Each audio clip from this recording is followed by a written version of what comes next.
Hello class 9 students, कैसे हैं आप सभी। मुझे उम्मीद है कि आप सभी ठीक होंगे और जो है मन लगाकर पढ़ रहे होंगे।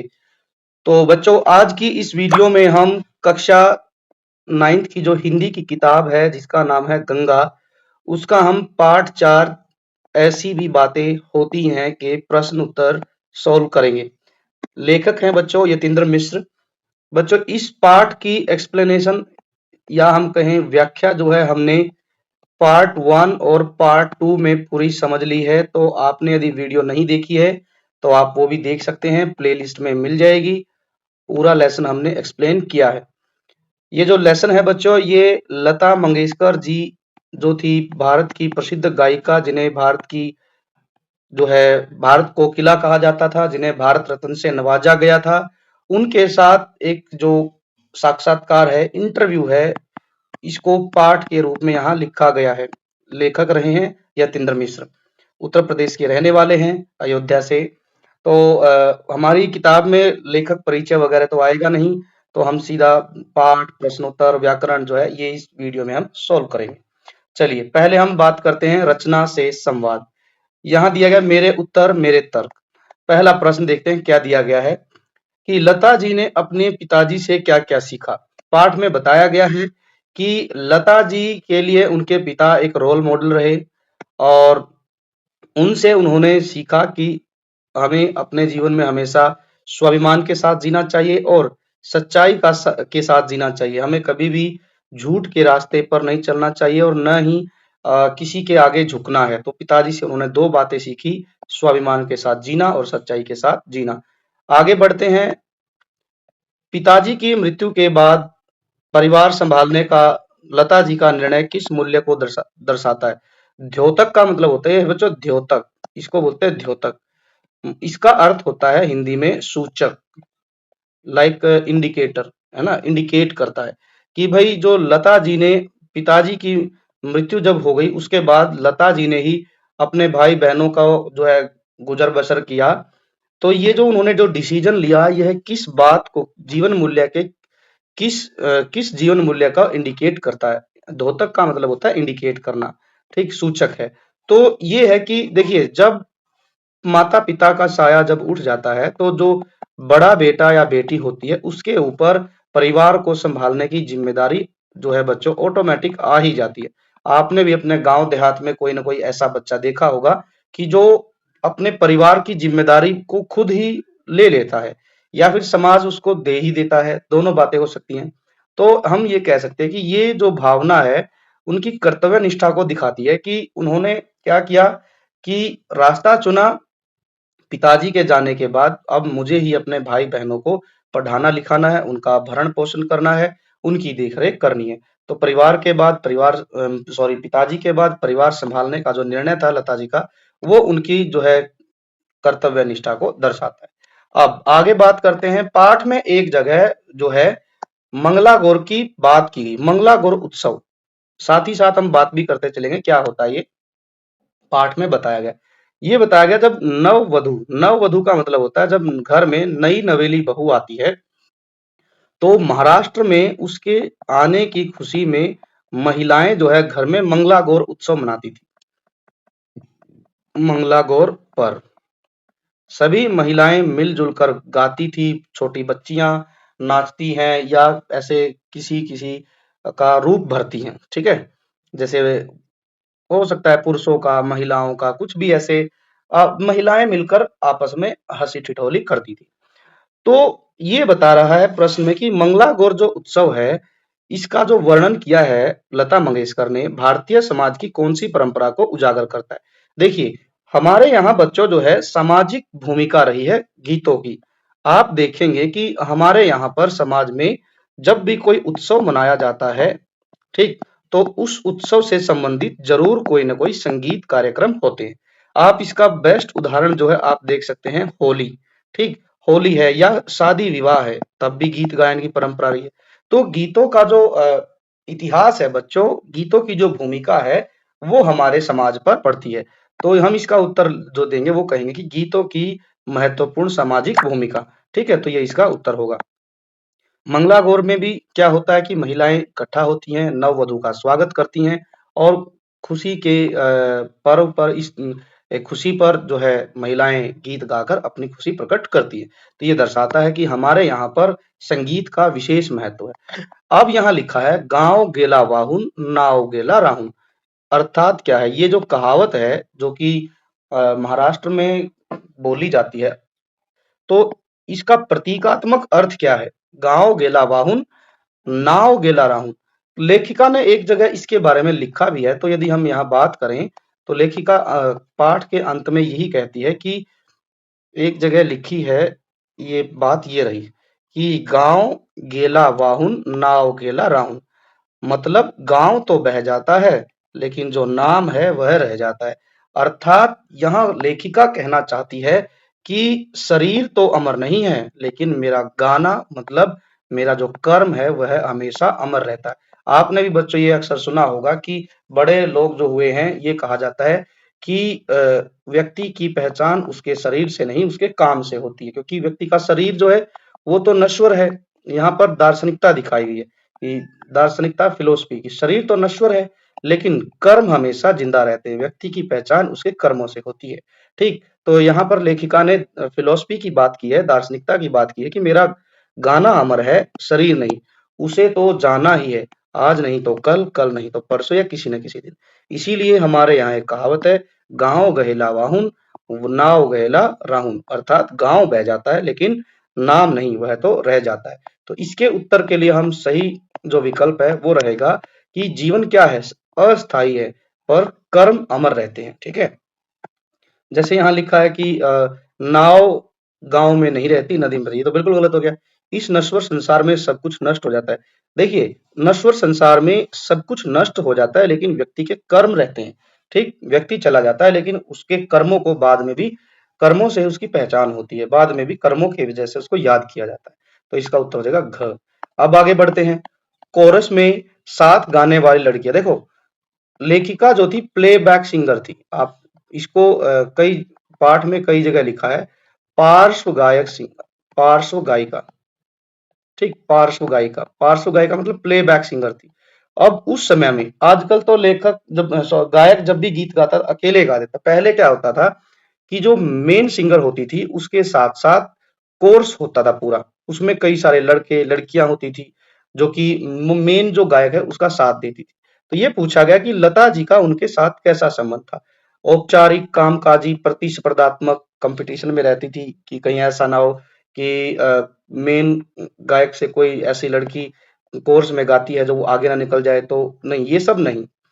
बल्कि पाठ में ये बताया गया कि उस पाठ में कि लेख जो लता जी है उनका संबंध उनके साथ आत्मीयता का था।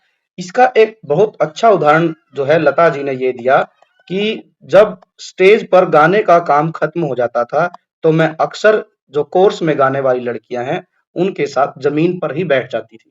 और ये एक बड़े जो गायक की या बड़े महान व्यक्ति की जो है सादगी को, उसकी महानता को दर्शाता है कि वो कभी किसी को छोटा या बड़ा नहीं समझती। ठीक है, नहीं तो कोर्स में गाने वाली लड़कियां मुख्य गायिका से या गायक से तो नीचे ही है, लेकिन वो महानता दिखाती है कि वह सबको साथ लेकर चल रही है, वह किसी को छोटा बड़ा या अपने से ज्यादा अपने से कम न नहीं समझ रही है लता जी।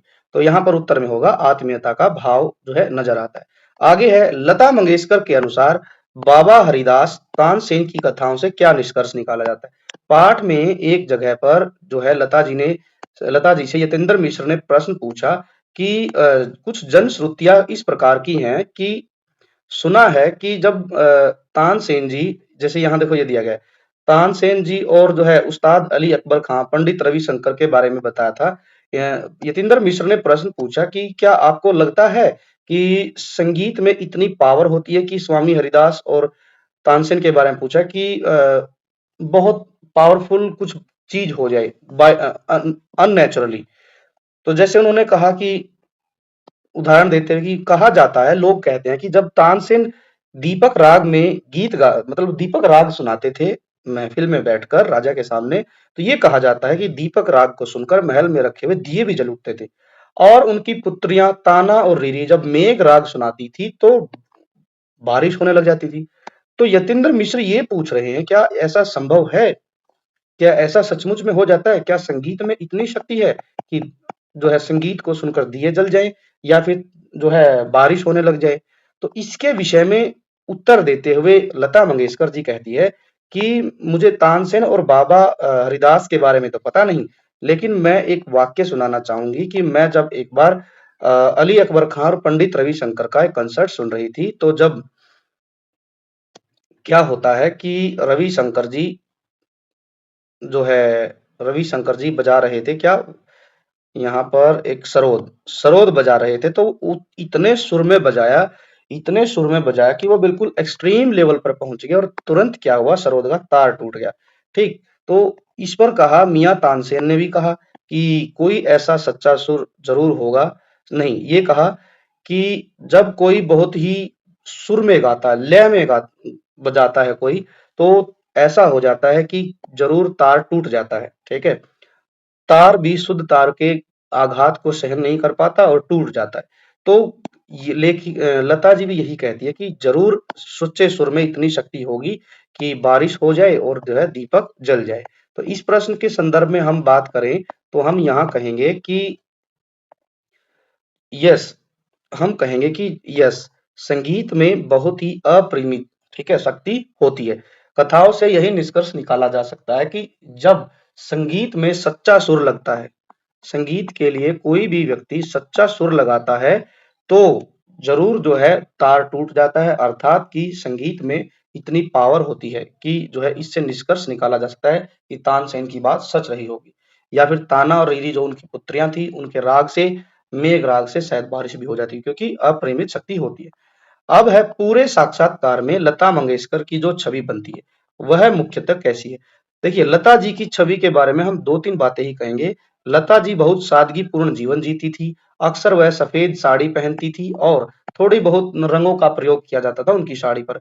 अपने काम के प्रति समर्पित रहती थी और जितना भी जीवन उन्होंने जिया, आत्मसम्मान से जिया। किसी के सामने उन्होंने हाथ नहीं फैलाया, किसी के सामने वह पैसे मांगने नहीं गई। बस दिन रात अपना काम किया, गाने रिकॉर्ड किए, एक स्टूडियो से दूसरे स्टूडियो और फिर शाम को घर आ जाना। तो ये उनका जीवन का सार है, सादगी, समर्पण और आत्मसम्मान। अब बढ़ते हैं अगले प्रश्न, जो कि हमें अपनी नोटबुक में लिखने हैं। ये तो अभी तक जो प्रश्न थे, ये हमें करने थे किसमें? ये हमें करने थे बुक में नोट। अब है प्रश्न मुख्य, जो हमें अपनी नोटबुक में लिखने। नीचे दिए गए प्रश्नों पर कक्षा में चर्चा कीजिए, उनके उत्तर लिखिए। ये प्रश्न है बच्चों, इनके हमने उत्तर ऑलरेडी लिख रखे हैं, ताकि वीडियो ज्यादा लंबी ना हो, क्योंकि यहाँ पर लिखने के लिए स्पेस भी नहीं है, जगह भी नहीं है। तो अब हम सीधे इनके उत्तरों की तरफ चलते हैं। चलो देखते हैं क्या कुछ उत्तर दिए गए। यहाँ लिखा है मेरी समझ मेरे विचार। नीचे दिए गए प्रश्नों पर कक्षा में चर्चा कीजिए, इनके उत्तर भी लिखिए। ठीक है, पहला प्रश्न, पिताजी उस समय पूछते थे समझ गए ना, इसके बाद वे कहते थे अच्छा अब बाहर जाओ, अब जाओ बाहर जाकर खेलो। ये अक्सर कब होता था? जब ये लता मंगेशकर और भाई बहनें कोई ऐसी शरारत करते थे जिससे कि पिताजी गुस्सा हो जाते थे, तो उन्होंने कभी मारा नहीं, बस उनको डरा देते थे और बाद में कहते थे समझ गए, अब जाओ बाहर खेलो। यह प्रसंग पारिवारिक अनुशासन और स्नेह के संतुलन का प्रतीक है। कैसे? यहाँ अनुशासन में डर है या सम्मान, ये बताना है। देखिए बच्चों, पिताजी चाहे किसी का हो, लता मंगेशकर का हो, आपका हो, मेरा हो, वो यही चाहता है कि उसकी जो बेटा बेटी है, संतान है, वो अनुशासन में रहे। वो डर नहीं दिखा रहा है, वो ऐसा नहीं है कि भाई डर दिखा के अनुशासित करना चाहता, नहीं, यही चाहता है कि उसके बेटा बेटी जो है अनुशासन में रहे और संतुलन में रहे, वो सम्मान दिखाता है। तो हम इसके बारे में यह कहेंगे कि यह प्रसंग बताता है कि लता जी के पिताजी बच्चों को अनुशासन सिखाते थे। अक्सर हमारे पिता माता भी यही करते हैं कि अनुशासन सिखाने के लिए अक्सर कई बार हमें थोड़ी बहुत डांट फटकार पड़ जाती है, लेकिन मतलब ये नहीं होता कि बच्चों को पीटना, नहीं, सिर्फ ये कि अनुशासन में। लेकिन उनका व्यवहार कठोर नहीं होता, किसी भी माता पिता का व्यवहार कठोर नहीं होता है। वे बच्चों से सम्मान से बात करते थे, समझाने के बाद उन्हें खेलने की अनुमति भी देते थे। जो पंडित दीनानाथ मंगेशकर जी थे, लता मंगेशकर पिताजी, वो सिर्फ यही करते थे कि बच्चों से सम्मान देते थे, समझाते थे और फिर बोलते थे कि अब जाओ खेलो। अक्सर हमारे माता पिता भी यही करते हैं कि जब कोई ऐसी स्थिति बनती है कि जिसमें पिता या माता को अच्छा नहीं लगता है, तो सम्मान तो रहता ही है, पहले समझाएंगे, समझाने के बाद हो सकता है भाई डांट पड़ जाए, लेकिन डांट में भी उनका मतलब यही है कि वो आपको समझाते हैं कि आप भविष्य में ऐसी गलती ना करें। यहाँ अनुशासन डर नहीं बल्कि सम्मान और प्रेम पर आधारित है। पिता और माता बच्चों हमें प्रेम करते हैं, इसीलिए प्रेम करते हैं तो उनका हमारे ऊपर डाँटने का भी अधिकार है। वे यही चाहते हैं कि हम अनुशासन में रहें, मर्यादा में रहें। दूसरा प्रश्न है, लता मंगेशकर अपने पिताजी पंडित दीनानाथ मंगेशकर के व्यक्तित्व का बहुत प्रभाव पड़ा। ठीक बात है, इन पर बहुत प्रभाव था। उनके कौन-कौन से कार्यों और व्यवहार में उनके पिता का प्रभाव दिखाई देता है? देखिए, इस साक्षात्कार से पता ये चलता है कि भई उनका लगाव बहुत था उनके साथ में, ठीक? तो हम यहाँ लिखेंगे कि लता जी का अपने पिताजी पर बहुत लगाव था। पिता उनके आदर्श भी रहे हैं, रोल मॉडल भी रहे हैं। उन्होंने उनके द्वारा दी गई सीखों को अपने जीवन में उतारा। क्या-क्या सीख थी? लता मंगेशकर जी को अपने पिताजी पंडित दीनानाथ मंगेशकर से स्वाभिमान से जीने की प्रेरणा मिली। इसके अलावा पिताजी से यह सीखा कि अगर कोई बात सही लगती है तो उसे करो। किसी के आगे झुकना नहीं है और किसी के आगे हाथ मत फैलाओ। ये बात उन्होंने अपने पिताजी से सीखी। स्वाभिमान से रहना है, किसी के आगे झुकना नहीं है और किसी के आगे हाथ नहीं फैलाना है। और भी कुछ बातें हुई उन्होंने जो अपने पिताजी से सीखी। इन सभी का लता मंगेशकर पर यह प्रभाव पड़ा कि उन्होंने किसी से जीवन भर पैसे नहीं मांगे बल्कि परिवार की जिम्मेदारी खुद उठाई। इसके अलावा पिताजी की तरह वे सुबह से शाम तक संगीत में ही डूबी रहती थी। जैसे उनके पिताजी जो है दिन भर संगीत में ही खोए रहते थे, तो वो भी अपने पिताजी की तरह से ही संगीत की दुनिया में खोई रहती थी। गीत रिकॉर्ड करने के अलावा किसी और चीज की उन्हें सुध नहीं रहती थी। सुध मतलब होश नहीं रहता था उनको। बस एक स्टूडियो से दूसरे स्टूडियो, दूसरे से तीसरे, ऐसे दिन भर काम करती और रात को अपने घर वापिस आ जाती। अब आगे है तीसरा प्रश्न।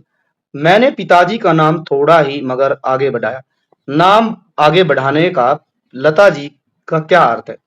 कि भाई नाम बढ़ाना क्यों कहा है लता जी ने? देखिए, नाम बढ़ाना मतलब कि कहीं न कहीं जो उसके पिताजी करते थे, उसी काम में आगे बढ़ते हुए उन्होंने अपने पिताजी का नाम रोशन किया, ठीक है? तो ये इनकी मुख्य बात थी। नाम बढ़ाने का मतलब है कि पिताजी के पद चिन्हों पर चलकर उसी रास्ते में आगे बढ़ना और पिताजी का नाम रोशन करना। क्या यह सिर्फ प्रसिद्धि पाना है या फिर उत्तरदायित्व से जुड़ा है? बिल्कुल, उत्तरदायित्व से जुड़ा है।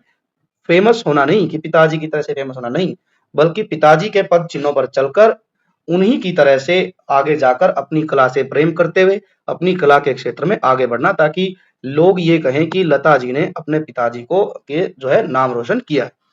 जैसे हम अक्सर देखते हैं कि जैसे बहुत शानदार उदाहरण है हमारे यहाँ रामायण का। रामायण में एक रीत चली आई है कि भाई रघुकुल रीत सदा चली आई, जान जाई पर परण वचन न जाई। जब राजा दशरथ ने राम को 14 वर्ष का वनवास दिया, तो देखो बच्चों उन्होंने कहा कि हाँ ठीक है पिताजी मैं चला जाता हूँ। अब जो माता कौशल्या है वो कह रही है नहीं कोई बात नहीं, राजा जो है ने कह दिया तो कोई बात नहीं, लेकिन आप जो है बेशक मानो मत क्योंकि अब आप खुद राजा हो, आपका राज्याभिषेक होने वाला है। लेकिन क्या कहते हैं नहीं माता मैं ऐसा नहीं करूंगा। क्यों? क्योंकि हमारे यहाँ रीत है, रघुकुल रीत सदा चली आई, प्राण जाई पर वचन ना जाई। वचन दिया मैंने 14 वर्ष का, अपने पिता का नाम मैं नीचा नहीं होने दूंगा, अपने कुल की जो परंपरा है उसको नहीं झुकने दूंगा। और वो वनवास गए, 14 साल उन्होंने जीवन बिताया। हालांकि इसी दौरान पिता की मृत्यु भी हो गई, लेकिन वो तब भी नहीं आए क्योंकि वचन दिया था उन्होंने। और इसी तरीके से लता जी ने भी किया क्या कि पिताजी की मृत्यु के बाद भी उन्होंने क्या किया, निधन के बाद भी अपने पिताजी के काम को आगे बढ़ाया। लता जी के लिए नाम बढ़ाने का अर्थ केवल प्रसिद्धि पाना नहीं है, बल्कि अपने पिता के दिए गए संस्कारों, आदर्शों और स्वाभिमान से जीने की कला को जीवन में उतारा। उनकी संगीत की समृद्ध विरासत को जीवित रखा। जिस तरीके से उनके पिताजी जो है बहुत प्रसिद्ध गायक रहे, राग गाते थे, तो वो भी जो है उन्होंने लता जी ने आगे उनके जो विरासत में गीत गाने की कला मिली थी उसको आगे बढ़ाया और उसे सम्मान दिलाया। इसके अलावा क्या किया, इसके साथ ही एक बहुत बड़ा उत्तरदायित्व अपने परिवार को हर मुश्किल हालत से बाहर निकाला, सभी भाई बहनों को योग्य बनाया। तो इन सब कामों से उन्होंने जो है अपना जो है पिताजी का नाम रोशन किया, अपने साथ साथ पिताजी का नाम रोशन किया। आगे बढ़ते हैं प्रश्न 4। किसी भी कार्य को पूरा करने में सहयोगी की महत्वपूर्ण भूमिका होती है। बिल्कुल है, गायिका बनी लता जी, लेकिन गायिका बनाने में बहुत लोगों का योगदान रहा है। तो ये कहा जाता है कि कोई भी काम होता है वो सिर्फ अकेले व्यक्ति के जो है अनुभव से या फिर अकेले व्यक्ति के साहस से नहीं होता, उसके पीछे पूरी टीम जो है काम करती है। ठीक, सहयोगियों की बहुत इंपॉर्टेंस होती है काम को पूरा कराने में। साक्षात्कार के आधार पर बताइए कि लता जी ने अपने सहयोगियों के साथ कैसे संबंध थे? संबंध बहुत अच्छे थे। हम कहें यहाँ पर पारिवारिक संबंध हो गए थे। किस तरीके से? 2-3 उदाहरण दिए गए हैं। लता जी के अपने सहयोगियों, विशेषकर कोर्स में गाने वाली लड़कियों और सह गायकों के साथ बहुत अच्छे और पारिवारिक संबंध थे। कैसे? वे रिकॉर्डिंग स्टूडियो में कुर्सियां न होने पर बड़े मजे से कोर्स में गाने वाली लड़कियों के साथ नीचे बैठ जाती, उनसे घंटों बातें करती। कोर्स गायिका मीना की शादी में लता मंगेशकर के साथ सभी लड़के लड़कियां कोल्हापुर गए थे, वहां उत्सव मनाया, खूब उन्होंने आनंद किया, नाचे गाए। वे अपने वरिष्ठ संगीतकारों जैसे नौशाद साहब का भी बहुत सम्मान करती थी। जैसे ही दिवाली आती थी, सुबह सुबह उन सभी के घर पर मिठाई पहुंचाने भी जाती थी, जिसको उन्होंने एक परंपरा की तरह से कई सालों तक निभाया था। अब है कि साक्षात्कार से उभरता व्यक्तित्व और उभरती छवि। जैसे कि ये जो साक्षात्कार है, इसमें लता मंगेशकर के जीवन के बारे में बताया गया। लता मंगेशकर ने खुद अपने जीवन के बारे में इस साक्षात्कार में बताया था। उससे क्या है कि उनके बारे में, कुछ उनकी पर्सनैलिटी के बारे में कुछ बातें उभर कर आई हैं कि उनका व्यक्तित्व किस तरीके का था, किस तरीके के गुण जो है लता मंगेशकर जी में हैं, किस तरीके का उनका नेचर है, कैसा व्यक्तित्व है, व्यवहार में कैसे गुण जो है उनके दिखते हैं, ये सब बातें अब हमें इसमें पता चलेंगी। जैसे यहाँ लिखा है, साक्षात्कार से चुनकर कुछ पंक्तियां नीचे दी गई हैं। इन पंक्तियों से लता मंगेशकर के व्यक्तित्व के कौन कौन से गुण या विशेषताएं उभरकर सामने आती है, चुनकर लिखिए।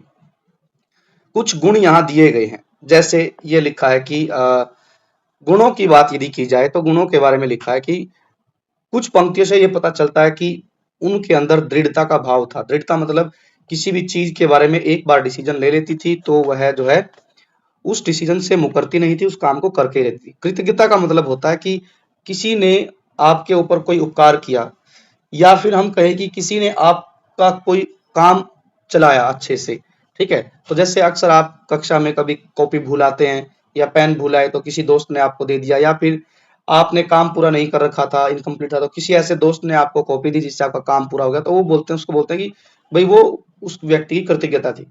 यहाँ है दार्शनिकता, फिलोसफी। समर्पण मतलब होता है डेडिकेशन, उत्तरदायित्व अर्थात ये रिस्पॉन्सिबिलिटी।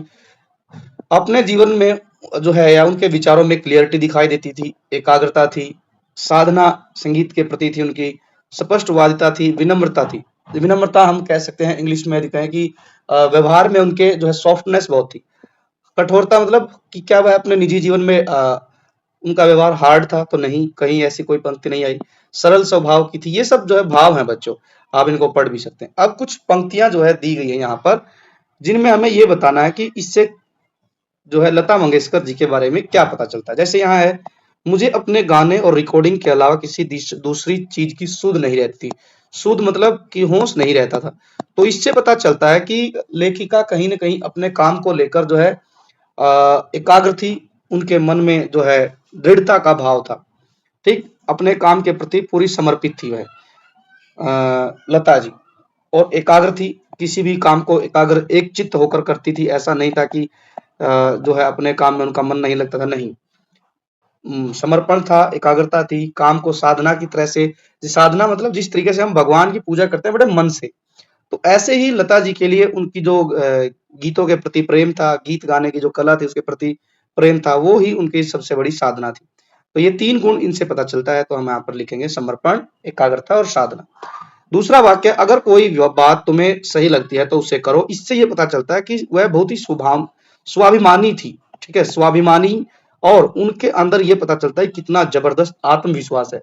यदि वह किसी काम को एक बार करने लग गई तो उसको बीच में अधूरा नहीं छोड़ती थी, बल्कि उसको खत्म करके ही छोड़ती थी, चाहे कुछ भी हो जाए। तो ये दिखाता है कि आत्मविश्वास, उसे करो, किसी के सामने झुकने की जरूरत नहीं है। 3 भाव यहाँ दिखते हैं कि वह स्वाभिमानी थी, आत्मविश्वास था, और काम को लेकर बड़ी दृढ़ निश्चयी जो है भाव उनके अंदर रहता था। तीसरा, आप जैसे लोग अगर यह मानते हैं कि मैं अमर हूं तो मुझे मिलने वाले उस प्यार जैसा ही है। मतलब यहाँ अमरता का जो भाव है कहीं ना कहीं उनकी फिलोसफी को दिखाता है, दार्शनिकता भाव, ठीक है, अमरता, ठीक है, का जो भाव है दार्शनिकता को दिखाता है। और लेखिका इस तरीके से मानती है तो वो ये भी पता चलता है कि उनके अंदर दूसरों के प्रति कृतज्ञता है। अब चौथा वाक्य है कि मेरा गाना अमर है पर शरीर तो नहीं। यहाँ से पता चलता है कि उनके अंदर अपने जो है विचारों में इससे ये पता चलता है कि वो जीवन और जो मरण का जो चक्र है उसके बारे में उनको स्पष्टता है, ठीक है, स्पष्टवादिता है, ऐसा नहीं कि उनको भ्रम है, ठीक है। हम भी जानते हैं बच्चों ये कि जो जिसने जीवन जन्म लिया है तो उसका शरीर त्यागना जो है तय है। तो हम कोई भी यहाँ पर इस धरा पर जो है अमर नहीं है, ठीक है, बल्कि हमारे कर्म अमर हैं। तो ये बात जो है दार्शनिकता दिखलाती है, स्पष्टता और स्पष्टवादिता के भाव को यहाँ पर दिखाती है। तो ये कुछ भाव हैं, इनके बारे में हमने जो है लिखना है अपनी किताब में। अब है मेरे प्रश्न मेरे उत्तर। जैसे मेरे प्रश्न लिखा है, नीचे दिए गए वाक्य को पढ़िए। पंक्ति दी गई है, संगीत में असीम शक्ति और अप्रत्याशित रचने की क्या होती क्षमता होती। ये बात कही थी लता जी ने जब उनसे प्रश्न पूछा गया। यतेंद्र मिश्र ने प्रश्न पूछा कि लता दीदी क्या आपको लगता है कि तानसेन जी जब गाते थे तो बारिश हो जाती थी, या फिर जो है उनकी पुत्रियां ताना और रेरी जब बेटी तो वो मेघ राग गाती थी और तानसेन जी दीपक राग गाते थे। उनका मानना है कि दीपक राग गाने से क्या सच में दिए जल जाते थे। तब वो कहती कि नहीं देखो मेरा ये मानना नहीं है, लेकिन ये जरूर है कि संगीत में असीम शक्ति है। यहाँ पर संगीत की विशेषता बताई गई है और जो है अप्रत्याशित कुछ रच सकता है संगीत, ठीक है। अप्रत्याशित का मतलब होता है जिसकी हमें कोई उम्मीद भी नहीं हो तो वो काम हो जाता है, ठीक। तो हम इस वाक्य से कौन कौन से प्रश्न बना सकते हैं। जैसे हम कह सकते हैं कि ये वाक्य कहा था लता जी ने, तो हम कहेंगे कि लता जी ने संगीत के बारे में क्या कहा। ये प्रश्न बच्चों दे ही रखे हैं किताब में ना। लता जी ने क्या कहा और संगीत की क्या विशेषता बताई, तो यही बताई कि संगीत में असीम शक्ति है और अप्रत्याशित रचने की क्षमता है। लता ने जो है मंगेशकर ने संगीत की क्षमता का आकलन करते हुए क्या कहा, तो संगीत का आकलन मतलब होता है कि संगीत का जो है असेसमेंट, संगीत का असेसमेंट किस तरीके से किया, यही किया कि उसमें कुछ अप्रत्याशित शक्ति है। उस्ताद अली अकबर खां और पंडित रविशंकर के कंसर्ट में हुई यही तो घटना हुई थी कि जो है सरोद का तार टूट गया था। तब जो है पूछा गया तो उन्होंने कहा कि जो है कुछ न कुछ असीम शक्ति है। जब बहुत मन से कोई गाता है, सुर लगता है तो तार अक्सर टूट ही जाते हैं, ये बात कही थी। तो ये सब बातें हम यहाँ लिख सकते हैं। अब क्या है, आपने देखा कि अनेक प्रश्नों का एक ही उत्तर हो सकता है, एक ही उत्तर से अनेक प्रश्न बनाए जा सकते हैं। अब नीचे दिए गए उत्तरों में से एक से अधिक प्रश्न बनाओ। जैसे क्या है, प्रश्न यहाँ दिया गया है, मंगला गौर जैसे लोक पर्वों में स्त्रियों के बीच गीत, नृत्य और सौहार्द का भाव झलकता था। तो ये बात लता जी ने कही थी कि जब नई बहू आती है तो मंगला गौर उत्सव मनाया जाता है और उसमें महिलाएं नाचती हैं, लोक गीत गाती हैं, ठीक। तो इससे क्या गया, आपस में प्रेम, सौहार्द का मतलब होता है प्रेम, प्रेम का भाव झलकता है। तो हम यहाँ प्रश्न क्या बना सकते हैं कि भाई मंगला गौर जो त्योहार है उसके बारे में क्या बताया लता जी ने, तो ये लिख सकते हैं। या फिर मंगला गौर जो पर्व है उसमें क्या क्या होता है। या फिर हम लिख सकते हैं कि मंगला गौर पर्व में स्त्रियों की भूमिका क्या होती थी। और हम लिख सकते हैं कि मंगला गौर पर्व किस जो मंगला गौर जो हम कहेंगे पर्व किस पर्व से गीत और नृत्य और सौहार्द दिखता है। लास्ट में मंगला गौर के बारे में लता जी ने क्या कहा। तो ये सब प्रश्न इसी एक ही प्रश्न के उत्तर हैं, ठीक है। ये 4 प्रश्न जो लिखे हैं इनका एक ही उत्तर बनता है। लता जी ने मंगला गौर के बारे में क्या बताया, तो ये ऊपर वाली लाइन हो गई। महाराष्ट्र के किस पर्व में गीत, नृत्य और सौहार्द या मतलब प्रेम के भाव दिखता है, तो ये भी यही होगा मंगला गौर में। मंगला गौर में स्त्रियों की क्या भूमिका रहती है, तो जो है स्त्रियों के बीच में गीत नृत्य का काम होता है। अब ऐसे ही आपने क्या करना है बच्चों, ये जो प्रश्न उत्तर दिया है उत्तर दो। लता जी का मानना था कि तकनीकी प्रगति के बावजूद पुराने संगीतकारों की सादगी और गहराई अद्वितीय थी। अब इस उत्तर के बारे में आपने प्रश्न बनाने हैं, ठीक है। तो आप जो है प्रश्न बनाएंगे ऐसे ही कम से कम 2 बनाएंगे, ठीक है, 2 या 3, ठीक है।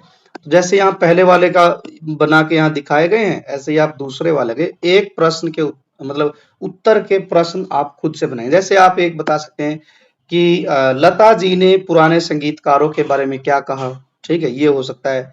फिर आप जो है ये भी बना सकते हैं कि तकनीकी जो है प्रगति के बावजूद पुराने संगीतकारों में क्या भाव था, तो ये भी आप लिख सकते हैं। तो ऐसे ही आप 2-3 प्रश्न बनाकर खुद से लिखेंगे। अब आगे बढ़ते हैं। मेरे अनुभव मेरे विचार, यहाँ पर प्रश्न दिया गया है, अपने अनुभवों के आधार पर निम्नलिखित प्रश्नों के उत्तर लिखें। ठीक है, अगर कोई बात तुम्हें सही लगती है तो उसे करो और किसी के आगे झुकने की जरूरत नहीं है। ये बात कही थी किसने? लता जी ने। ये बहुत मुख्य बात है बच्चों, पूरे पाठ में ही मुख्य बात है। आपको एक सीख की तरह से आपको एक समझ जो है अच्छी समझ विकसित करने के लिए यही लाइन बहुत काफी है कि जो काम आपको पसंद है उसे करो, किसी के आगे झुकने की जरूरत नहीं है, किसी के आगे हाथ नहीं फैलाने। क्या आप किसी ऐसी स्थिति से गुजरे हैं जब आपकी बात सही हो और आपको अकेले खड़े रहना पड़ा हो? कब और क्यों? ये बात बच्चों हम अक्सर अपनी कक्षा में जो है फेस करते हैं। कक्षा में अक्सर कई बार ऐसी घटनाएं हो जाती हैं कि आप अकेले सही हैं और बाकी हो सकता है कि आपके मित्र मंडली जो है या फिर दूसरे बच्चे आपके अगेंस्ट हो जाए, तो अध्यापक जो है प्रश्न क्रॉस क्वेश्चन करता है, तो सारी सारी क्लास जो है एक तरफ होती है और आप किसी बात को लेकर अकेले खड़े रहते हैं। तब आप जो है उस घटना में कैसे डील करते हैं उसको आपने यहाँ पर लिखना है। आप लिख भी सकते हैं या फिर इसके अलावा आपके जीवन में कोई और घटना हुई हो कि जिसमें जो है आपको किसी बात पर अकेले खड़े रहना पड़ा है, ठीक है, तो उस घटना का जिक्र आप यहाँ पर लिखेंगे। अब है प्रश्न 2। बाबा ने जैसा सिखाया था उस पर हम सभी भाई बहनों ने चलने का प्रयास किया। आपके परिवार में भी कोई ऐसी सीख या नियम अवश्य होंगे जिनका पालन आप किसी के याद दिलाए बिना स्वतः स्वतः मतलब होता है बच्चों खुद ही करते हैं, उनके विषय में बताइए। सभी के घर में बच्चों कुछ न कुछ नियम होते हैं जिनको किसी बड़े को याद नहीं दिलाना पड़ता। घर के किसी बड़े को हम खुद ही जो है उन नियमों को पालन करते हैं। जैसे मैं अपने घर की बात करूं तो हम जैसे मंदिर में भगवान जी को जो है दिया जलाते हैं, पूजा करते हैं, सभी शामिल होते हैं, खाने से पहले हाथ धोते हैं, भगवान जी को थैंक्स करते हैं, ठीक है। तो ये सब काम हम अक्सर करते हैं, बड़े बुजुर्गों के पैर छूना, ठीक है, और साथ में मिलकर बैठकर खाना खाना, ये कुछ नियम हमने अपने जीवन में बनाए हुए हैं, तो इनके बारे में आप लिख सकते हैं, ठीक है। तो आप इसको स्वयं इसका उत्तर सोचकर लिख सकते हैं। अगला है, पहले दिन गुड़ी बांधने के बाद 9 दिन तक उत्सव चलता है। यहाँ बात हो रही है जो महाराष्ट्र का जो गुड़ी पड़वा त्योहार है उसके बारे में। अब यहाँ क्या लिखा है कि आप भी अपने घर में किसी पारंपरिक त्योहार को विशेष तरीके पर नहीं है बच्चों, यहाँ पर पर्व आएगा, तरीके से मनाते होंगे, उसका वर्णन कीजिए। अब बच्चों ये भी जो है देखो, अब इसका एक उत्तर नहीं हो सकता क्योंकि हमारा भारत इतना विविध है कि हमारे भारत में बहुत सारे त्योहार मनते हैं। पूरे भारत को यदि 4 भागों में बांटे तो उत्तर के राज्य जो हैं उनके जो त्योहार हैं वे अलग हैं। बात करें हम बिहार, ठीक है, या उत्तर प्रदेश, यहाँ पर बड़ा त्योहार से बिहार में छठ पूजा है। छठ पूजा मनाने का अपना कुछ नजरिया है, ट्रेडिशन है। बात करें हरियाणा राजस्थान की, यहाँ पर होली दिवाली, ये तो बच्चों होली दिवाली तो जो है पूरे भारत के ही मशहूर त्योहार हैं, इनको कुछ अलग तरीके से मनाया जाता है। बात करें हम चलें साउथ के भाई बहनों को नहीं छोड़ेंगे हम, तो उनके त्योहारों की भी बात यहाँ पर की जाएगी। जैसे पोंगल है, ठीक, तमिलनाडु का, ओणम है केरल का, कर्नाटक का जो त्योहार है शायद शादियां मनाते हैं, ठीक, ऐसे ही आंध्र प्रदेश में त्योहार मनते हैं, इसके अलावा तेलंगाना में मनते हैं, उड़ीसा में जगन्नाथ जी की पुरी की यात्रा होती है, वो भी किसी त्योहार से कम नहीं है। इसके अलावा बिहू असम का बहुत प्रसिद्ध त्योहार है। ऐसे ही बात करें उत्तराखंड, उत्तराखंड में तो बच्चों ढेर सारे त्योहार मनाए जाते हैं। उत्तराखंड तो एक ऐसा राज्य है कि प्रकृति प्रेमी है, लेकिन सबसे बड़ा त्योहार घुघुतिया है, ठीक। तो ऐसे सभी राज्यों के अपने अपने अलग त्योहार हैं, अपना अपना अलग अलग अनुभव होता है बच्चों। तो आप इसमें अपने किसी एक त्योहार के बारे में लिखेंगे, किस तरीके से आप मनाते हैं, ठीक है। तो इसमें कोई फिक्स आंसर नहीं हो सकता है, तो आप सभी बच्चे अपने अपने हिसाब से आप यहाँ उत्तर लिखेंगे। अब अगला है कि प्रश्न 4, बिल्कुल ठेठ गवई अंदाज में यह मंगला गोरखा उत्सव मनाया जाता है, मगर आहिस्ता आहिस्ता आप भी वह आप नहीं अब वह भी खत्म हो गया है। आहिस्ता आहिस्ता वह भी खत्म हो गया है। पाठ में आपने पढ़ा कि लता मंगेशकर के बचपन से अब तक उत्सवों से जुड़ी अनेक परंपराएं बदल रही। कौन-कौन सी परंपराएं बदल गई हैं? अपने घर परिवार से बातचीत करके पता लगाए कि विभिन्न त्योहारों को मनाने का तरीकों में कौन-कौन से बदलाव आए। देखो बच्चों, बात की जाए कि त्योहारों की या कोई और जो है कोई उत्सव हमारे घर में होता है, ठीक? उत्सव जैसे बच्चे के जन्म पर होता है ना, जन्म का उत्सव मनाया जाता है किसी बच्चे का। तो क्या है कि उसमें भी आजकल जो है बदलाव आ गए। विवाह भी एक उत्सव से कम नहीं है, ठीक? तो आप देखेंगे कि आजकल इन सभी में बदलाव आ रहे हैं, मनाने का अंदाज बदल गया है, ठीक है? आप जैसे आप अपने पिताजी से, माताजी से यदि आप संवाद करेंगे तो पता चलेगा कि उनके समय में विवाह या जन्म का जो उत्सव होता था, वो कुछ और अंदाज से मनाया जाता था, कुछ और परंपराएं होती थी। लेकिन अब आप हैं तो आपके समय में उसका मनाने का कुछ तरीका बदल गया है, या फिर हो सकता है कि लोग आजकल इतने बिजी हो गए हैं। आप देखते हैं कि इंटरनेट की दुनिया है ये, ठीक है? इंटरनेट की दुनिया है या फिर तकनीकी दौर है, आधुनिक समय है जो कि तकनीक का है। इस तकनीक के समय में क्या है कि बहुत सारे तरीके बदल गए हैं त्योहार मनाने के। इसका मैं आपको उदाहरण देता हूँ। जैसे बच्चे का जब जन्मदिन का उत्सव मनाया जाता था, जन्म उत्सव मनाया जाता था, तो मतलब पूरी रिश्तेदारी घर पर जुट जाती थी, नाचते थे, गाते थे, लोक गीत गाए जाते थे।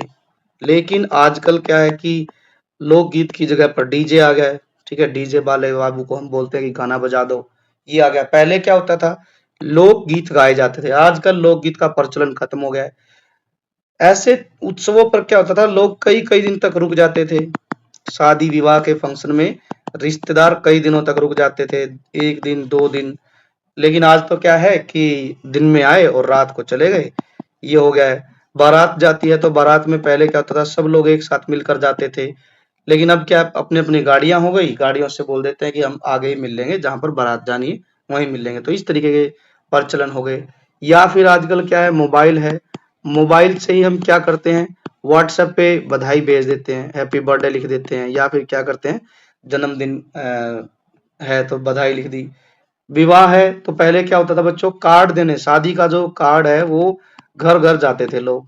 लेकिन आज क्या है, व्हाट्सएप पे ही भेज देते हैं, स्टेटस लगा देते हैं। तो ये सब क्या, ये तौर तरीके आज के समय में बदल रहे हैं। ऐसे ही जो हमारे त्योहार हैं, त्योहारों में भी आजकल जो है ये सिस्टम हो गया है। जैसे लक्ष्मी माता की पूजा होती थी दिवाली के दिन, लोग घंटों घंटों जो है पूजा करते थे, ठीक है, माता लक्ष्मी। अब क्या है, दिया जलाया, एक बार माता लक्ष्मी की आरती बोली, चलो भाई जो है बम पटाखे फोड़ दे, ठीक। तो इस तरीके से प्रचलन हो गया। पहले क्या था, दिया जलाते थे, लेकिन आजकल मोमबत्ती आ गई। मोमबत्ती की जगह भी क्या आ गई, लड़ी आ गई, ठीक है, लड़ियां लगाने लग गए। तो ये सब जो है तौर तरीके आज के समय में बदल रहे हैं। तो इनको आप जो है लिख सकते हैं इस प्रश्न के उत्तर में। तो आप अपने हिसाब से इस प्रश्न का उत्तर बनाएंगे। मैंने आपको कुछ बातें, टिप्स जो है यहाँ पर देकर समझा दिया कि क्या क्या तकनीकी बदलाव आ रहे हैं, परंपराएं कैसे समाप्त हो रही, ठीक है। चलिए अब वापस किताब पर चलते हैं। क्या कुछ अगले प्रश्न है उन पर डिस्कस करेंगे। अब है विधा से संवाद। विधा क्या है कि साक्षात्कार है, साक्षात्कार के में पड़ताल करनी। ऐसी भी बातें होती हैं, एक साक्षात्कार है, इंटरव्यू है। साक्षात्कार में एक व्यक्ति प्रश्न पूछता है और दूसरा व्यक्ति उन प्रश्नों के उत्तर देता है। साक्षात्कार विधा के कुछ मुख्य बिंदु आगे दिए गए। मुख्य बिंदु मतलब कि साक्षात्कार जब किसी होता है तो जो इंटरव्यू लेने वाला है वो कुछ खास विधाओं का या बिंदुओं का ध्यान रखता है। तो उसी उन्हीं बिंदुओं की हम बात अब जो है करेंगे, और उनसे संबंधित जो पाठ है उसमें से उन बिंदुओं से संबंधित पंक्तियों को ढूंढकर हम लिखेंगे। इस साक्षात्कार में से इन बिंदुओं को रेखांकित करने वाली पंक्तियों को ढूंढकर लिखिए, ठीक है। क्या क्या है जी, देखिए यहाँ दिए गए हैं।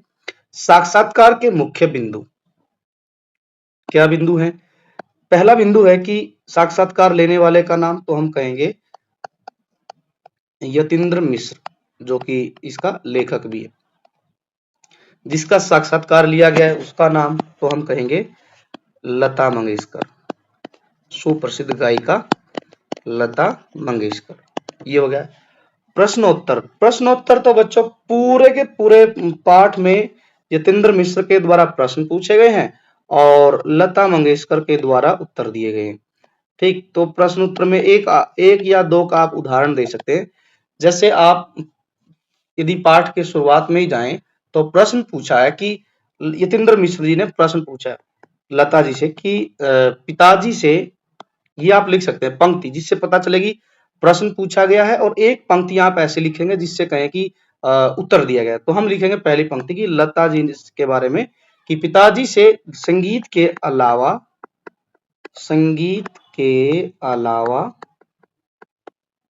आपने क्या क्या सीखा। ये एक प्रश्न शैली है, आपने क्या क्या सीखा, क्योंकि हमने लता जी से प्रश्न पूछा क्या क्या और सीखा संगीत के अलावा।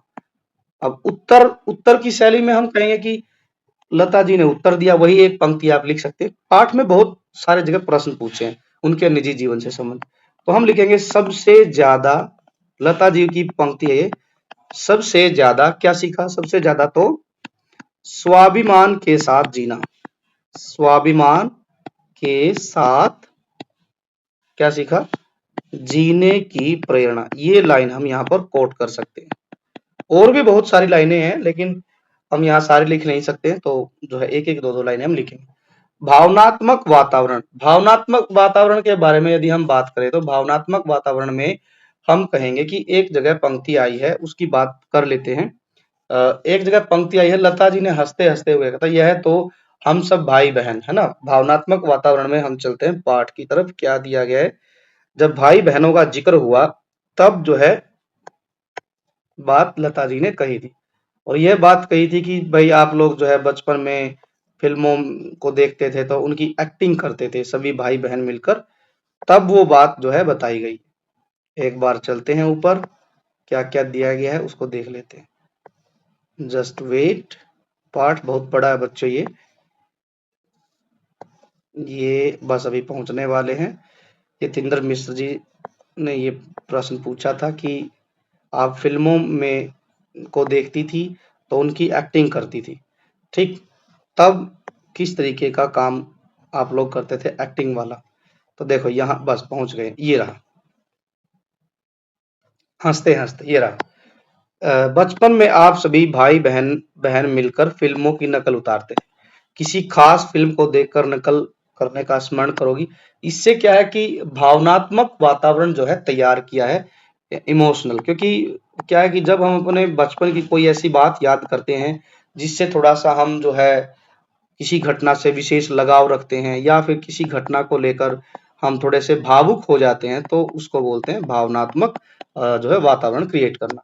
तो इस बात पर हंसते हुए कहती है कि अरे यह तो हम सब भाई बहनें बहुत करते थे, फिल्में ही थी जो मनोरंजन का एक ऐसा माध्यम था जिनको देखकर बच्चे अपने ढंग से कुछ कुछ करते रहते थे। और इसका एक उदाहरण भी दिया, प्रभात कंपनी की पिक्चर थी संत तुकाराम, ठीक है। तो ये जो पंक्तियां हैं इसमें हमें भावनात्मक वातावरण जो है महसूस करने को मिलता है। चलिए अब वापस एक जगह पर बच्चों लिखा है, अब हम वापस वही प्रश्नों पर नहीं जाएंगे, मैं आपको बता देता हूं अगला क्या पॉइंट था।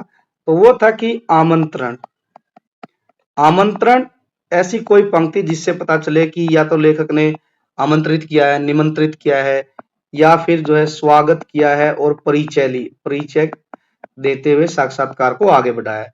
तो ऐसी जो पंक्ति है बच्चों, सबसे पहली पंक्ति ही यही है, ठीक। ये जस्ट वेट, पहली पंक्ति की तरफ हम बढ़ते हैं। लेखक जब ये कहता है कि जो है दीदी आपका जो है संगीत, ये रहा, दीदी आपके संगीत की जो अप्रतिम, अप्रतिम मतलब ऐसी जो यात्रा जिसके बारे में जो है कोई मतलब अद्भुत यात्रा हो, बेजोड़ यात्रा, ठीक है, बचपन से लेके अब जो है इस अवस्था तक आ गए हो, ये जो यात्रा पूरी की है ये अप्रतिम है, जिसको अद्भुत यात्रा कहा जाए। तो ये लाइन जो है इससे पता चलता है कि यहाँ पर जो है शुरू करते हैं मतलब यहाँ पर आमंत्रित किया गया है, आमंत्रण है यहाँ पर, और साथ ही साथ क्या भाव है यहाँ पर, स्वागत के लिए जो है, और या फिर जो है परिचय भी दिया दीदी का, लता मंगेशकर जी का। इसके बारे में एक लाइन ये है यहाँ पर, यही है कि जस्ट वेट, ये रही, अगर आप तैयार हो तो मैं ऐसे शुभ चिंतकों और आपके संगीत के दीवानगी की हद तक समर्पित श्रोताओं और फिल्मी संगीत के प्रति आदर का भाव रखने वाले तमाम देशवासियों को प्रणाम करते हुए प्रश्न पूछूंगा। तो ये जो है, ये जो मैंने अभी येलो कलर किया है, ये सारी पंक्ति यही बताती हैं कि स्वागत है। स्वागत के साथ ये जब हम कहते हैं कि क्या आप तैयार हो, तो हम अनुमति ले रहे हैं और जो है शुरू कर रहे हैं संवाद को। तो यहाँ परिचय भी दिया, दीदी कह के जब संबोधित किया, तो दीदी बच्चों जो है लता मंगेशकर को लोगों ने उपाधि दी थी, ठीक है। तो दीदी इसीलिए यहाँ पर कहा। एक ये हो गया। उत्तर देने की शैली का संकेत। उत्तर देने की शैली का संकेत, तो यहाँ पर आप देखेंगे कि जैसे ये प्रश्न पूछा, उत्तर देने की शैली का संकेत, यहाँ से हमें पता चलता है कि अ, ये प्रश्न है, ये उत्तर है। कई बातें हैं जैसे हम लोग बचपन में शरारत करते थे, पिताजी हमको बुलाकर सामने खड़ा करते थे, वे गंभीरता से देखते थे, इतने में ही हमारा रोना शुरू हो जाता था। ये इस तरीके की बातें जो है हम कह सकते हैं कि उत्तर शैली पर आधारित है। विचार और उदाहरण, कई जगह पर लता जी ने उदाहरण दिए हैं, ठीक है। जैसे उदाहरण के तौर पर इन्होंने यूज किया है कि पिता के बारे में बता कि उनकी ड्रामा कंपनी के नाटक 9 बजे शुरू होते थे। एक ये उदाहरण है। इसका सबसे अच्छा एक उदाहरण ये है कि यहाँ कहा है इन्होंने एक जगह पर,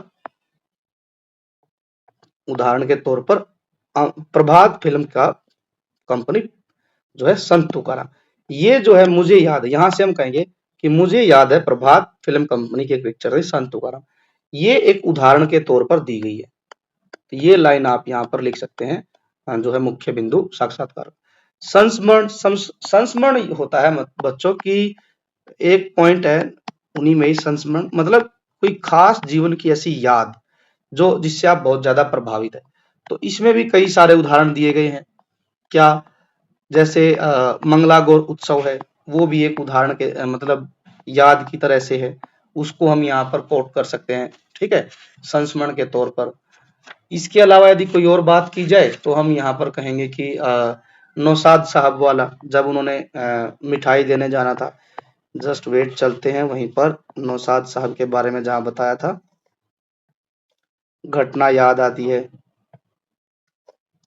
एक मिनट, ये रही, ये है संस्मरण। एक बार बड़ा मजेदार वाक्य हुआ कि मैं नौशाद साहब के घर सुबह 5:30 ही बजे पहुंच गई।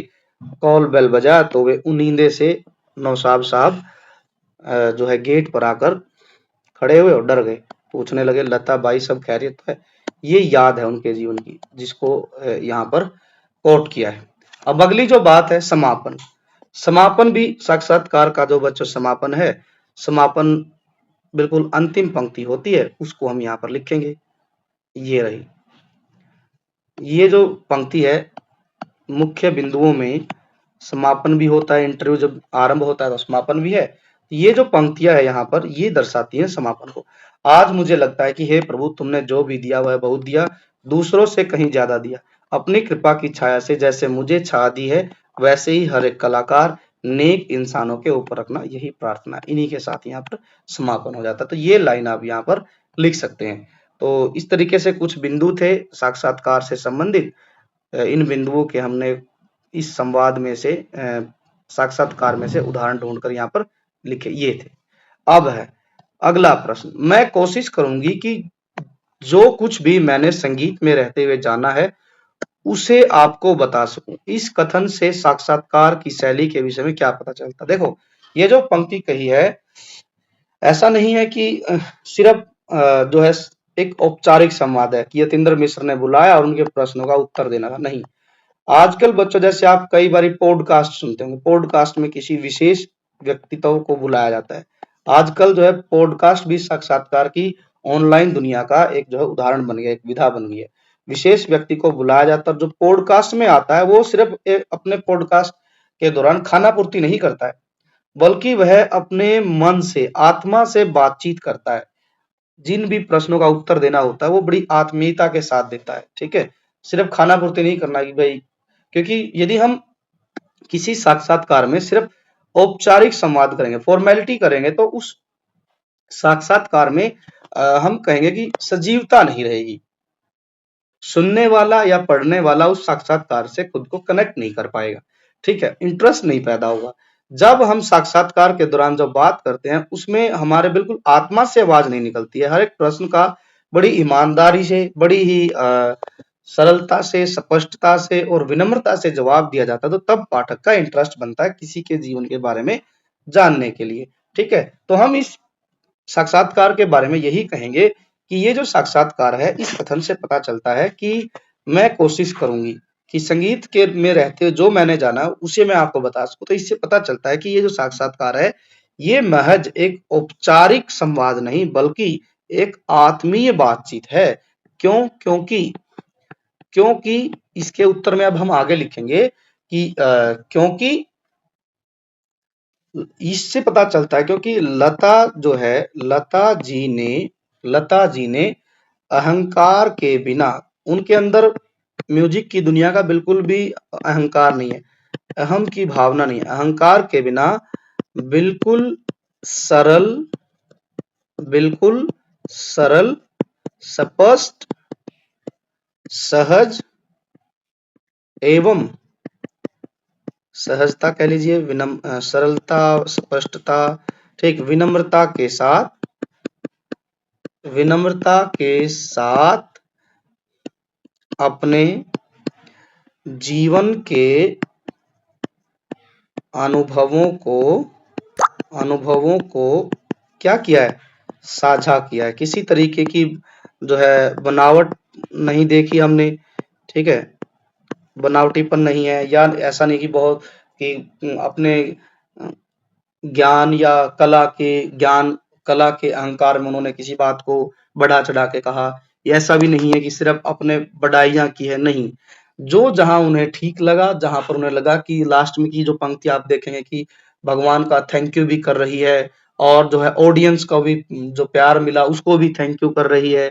नहीं तो बहुत सारे जो है लेखक या फिर हम कहें सिंगर, आर्टिस्ट ऐसा नहीं करते। और बड़ा जो आर्टिस्ट होता है वो सबकी कदर करता है, समय की भी कदर करता है, ऑडियंस की भी, और जिसका जीवन को बनाने में योगदान रहा उसकी भी जो है थैंक यू बोलता है। बड़े कलाकार की यही निशानी होती है।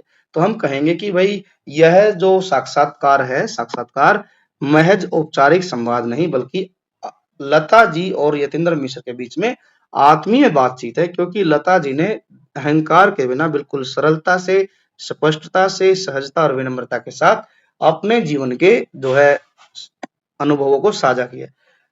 लिखा भी यही कोशिश करूंगी, है ना, और बता सकूं, जैसे शब्दों से पता चलता है कि उनकी बातचीत में जो की उन्होंने बहुत ही सहज भाव में उन्होंने इंटरव्यू दिया है। तो ये बात हम यहाँ पर लिखेंगे। अब है आज बच्चों इसमें बस यही नेक्स्ट लो, ये लास्ट है, बस इसको ही करेंगे सिर्फ। अब है कि आप पूछिए, मैं आपके प्रश्नों का जवाब देने के लिए तैयार हूं। प्रसिद्ध जो है विश्व प्रसिद्ध व्यक्तित्व का साक्षात्कार किया गया है। कल्पना कीजिए कि आप भी लता मंगेशकर के इस साक्षात्कार में उपस्थित हैं। आप लता जी से कौन-कौन से प्रश्न पूछना चाहेंगे और क्यों? ठीक है, तो ये एक बच्चों जो है हम कहेंगे कि जो है इसके लिए एक स्पेशल जो शब्द है कि स्थिति आधारित, सिचुएशन बेस्ड क्वेश्चन है। स्थिति पर आधारित है कि आप जो यतीन्द्र मिश्र के पास बैठे हैं और यतीन्द्र मिश्र जब प्रश्न पूछ रहा है तो जाहिर है कि आपके मन में भी लता जी के जीवन से संबंधित जानने के बारे में कुछ न कुछ प्रश्न जरूर मन में उठेंगे। तो आप कौन से ऐसे प्रश्न पूछना चाहेंगे, तो आप उनको यहाँ पर एक दो प्रश्न आप जो है लिख सकते हैं। ठीक है, तो ये प्रश्न आप बच्चों स्वयं से करेंगे। ठीक, तो ये आज हमने आधे से ज्यादा इस पाठ को जो प्रश्न उत्तर थे उनको हल कर लिया है। अब हम बाकी का जो चैप्टर है इसको हम जो है नेक्स्ट वीडियो पार्ट में डिस्कस करेंगे। आई होप कि आपको ये क्वेश्चन आंसर समझ आ गए होंगे। यदि आपको वीडियो अच्छी लगे तो वीडियो को लाइक कीजिए, दबा के इस वीडियो को शेयर कीजिए, और हाँ, आप बच्चों वीडियो देख लेते हैं, आप जो है नॉलेज को ग्रैब कर लेते हैं बट सब्सक्राइब करना भूल जाते हैं, तो प्लीज सब्सक्राइब कीजिए और जो है वीडियो को लाइक कीजिए। मिलेंगे हम नेक्स्ट पार्ट में। Thanks for watching, take care and bye bye.